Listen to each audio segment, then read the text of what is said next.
साईं बोलते हैं.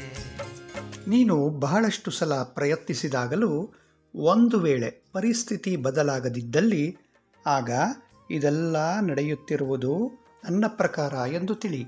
ಹೀಗೆಯೇ ನಡೆಯುತ್ತಿದ್ದಲ್ಲಿ ನಿನ್ನನ್ನು ನೀನೇ ಬದಲಾಗಬೇಕಾದ ಸಮಯ ಬಂದಿದೆ ಎಂದು ಅರ್ಥ ಮಾಡಿಕೊ. ನಿನ್ನ ದೃಷ್ಟಿಕೋನ ಬದಲಿಸಿ ನೋಡು. ಆಗ ಬಹುಬೇಗನೆ ನಿನ್ನ ಪರಿಸ್ಥಿತಿಯಲ್ಲಿ ಬೆಳವಣಿಗೆಯ ಸಹ ಕಂಡುಬರುತ್ತದೆ. ಮಗುವೆ, ನನ್ನ ಪ್ರತಿಯೊಂದು ನಿರ್ಧಾರದ ಹಿಂದೆ ನಿನಗೆ ಒಳ್ಳೆಯದಾಗಬೇಕೆಂಬ ಉದ್ದೇಶ ಇರುತ್ತದೆ. ಜಯವನ್ನು ಪಡೆಯುವುದು ಉತ್ತಮವಾದ ವಿಷಯವೇ. ಅದರಿಂದ ಬೇರೆ ಜನರಿಗೂ ಒಳ್ಳೆಯದಾದರೆ ಅದು ಇನ್ನೂ ಚಂದ. ಆಗ ಬೇರೆ ಜನರಿಗೆ ನೀನು ಆಸ್ತಿ ಇದ್ದ ಹಾಗೆ. ನಿನ್ನ ಇರುವಿಕೆಯು ಒಂದಲ್ಲ ಒಂದು ರೀತಿಯಲ್ಲಿ ಅವರಿಗೆ ಪ್ರೇರಣೆ ಸಿಗುವಂತಾಗುತ್ತದೆ. ಕೆಲ ಸಮಯದಲ್ಲಿ ನನ್ನ ಪೂಜೆ ಮಾಡುವುದಕ್ಕೂ ಸಹ ನಿನಗೆ ಸಮಯ ಸಿಗುವುದಿಲ್ಲ. ಅದು ನನಗೆ ತಿಳಿದಿದೆ. ಇದಕ್ಕಾಗಿ ದುಃಖಪಡಬೇಡ. ನನಗೆ ಅದರಿಂದ ಬೇಸರವಿಲ್ಲ.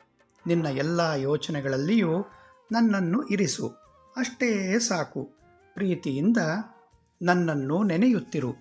ನಾನು ನಿನ್ನ ಜೊತೆಗೆಯೇ ಯಾವಾಗಲೂ ಇರುತ್ತೇನೆ. ಇದರ ಅನುಭವವೂ ಸಹ ನಿನಗೆ ಆಗುತ್ತದೆ. ಖುಷಿಯಿಂದ ಇರು.